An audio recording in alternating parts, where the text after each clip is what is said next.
महाराष्ट्र के पहाड़ों के बीच बसा एक सुंदर सा गांव था रामपुर। दिन में ये गांव किसी स्वर्ग से कम नहीं लगता था। हरी भरी फसलें, पक्षियों की आवाज और एकदम सुकून भरी हवा। लेकिन जैसे ही सूरज ढलता, रामपुर एक खौफनाक जगह बन जाता था। हर रात एक अजीब, कर्कश, दर्द भरी आवाज पहाड़ों से टकराकर पूरे गांव में फैलती।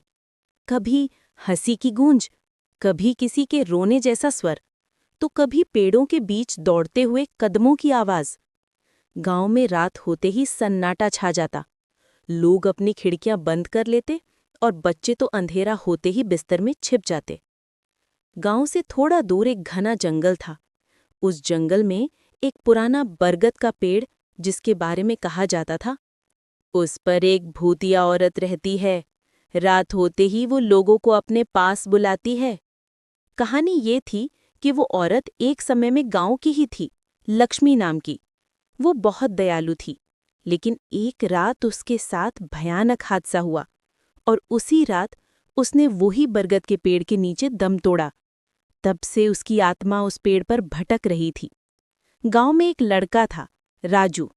उम्र कम थी पर दिल बहुत बड़ा था। उसे बचपन से ही वो पुराना पेड़ और लक्ष्मीबाई की कहानी कुछ ज्यादा ही आकर्षित करती थी। वो हमेशा सोचता, अगर वो औरत सच में भूत है तो गांव वालों को डराती क्यों है? क्या ये कहानी झूठ है या सच में उस पेड़ में कोई रहस्य छुपा है? राजू ने तय कर लिया कि वो एक दिन उस भूत को अपनी आंखों से देखेगा। एक रात जब आसमान पूरा काला था, बादल बिजली को निगल रहे थे और हवा रह रहकर जंगल की तरफ बह रही थी, राजू अपने घर से निकल पड़ा। जंगल के रास्ते पर मिट्टी का रास्ता उसके पैरों के नीचे चरमराता। दूर कहीं लोमड़ी की आवाज आती और पेड़ की डालियां ऐसे हिल रही थीं जैसे कोई उस पर बैठा हो। कभी पेड़ की छाया उसके सामने ऐसे गिरती जैसे कोई आदमी खड़ा हो।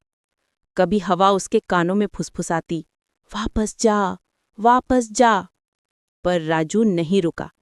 बरगद का पेड़ सामने था, वही पेड़ जिसके बारे में गांव में चर्चाएं थीं। पेड़ एकदम शांत था। राजू ने चारों ओर नजर दौड़ाई। कोई नहीं था। शायद ये सब कहानियां झूठ हैं, उसने सोचा। तभी अचानक पूरा जंगल कांपने लगा। पेड़ की जड़ें हिलने लगीं, हवा तेज हुई और राजू को लगा कि जमीन उसके नीचे फिसल रही है। और तभी पेड़ की सबसे ऊंची डाल से एक काली परछाई धीरे धीरे नीचे उतरने लगी। वो वही औरत थी, लक्ष्मीबाई। पर अब वो इंसान नहीं रही थी। उसके बाल हवा में सांपों की तरह लहरा रहे थे, आंखें जलती लाल और चेहरा भयावह। वो राजू के करीब आई और बोली, तूने मुझे बुलाया है, अब तू बच नहीं सकता, अब तू मेरा है। राजू इतना डर चुका था कि उसकी आवाज निकलना मुश्किल था, लेकिन उसने हिम्मत करते हुए कहा, हाँ, मैं आया हूं, लेकिन मुझे मत मारो। अगर तुम चाहो तो मैं तुम्हें पूरे गांव के लोग दिलवा सकता हूं। वहां बहुत लोग हैं, बहुत आत्माएं हैं। भूत कुछ पल के लिए रुकी। इतना समझदार बच्चा उसने पहले कभी नहीं देखा था। उसने राजू की ओर घूरकर कहा, अगर तू झूठ बोल रहा है तो मैं पहले तुझे और फिर तेरे गांव को खत्म कर दूंगी। राजू बोला, मैं झूठ नहीं बोल रहा, मेरे पीछे चलो। भूतिया औरत राजू के साथ चल दी। गांव में पहले से ही राजू ने सबको अपनी योजना बता दी थी। जैसे ही राजू भूत को गांव में लाया, लोग चारों ओर से निकल आए। किसी के हाथ में पवित्र जल, किसी के हाथ में मंत्र लिखी हुई ताबीज और किसी के पास आग में तपाई लोहे की जंजीरें।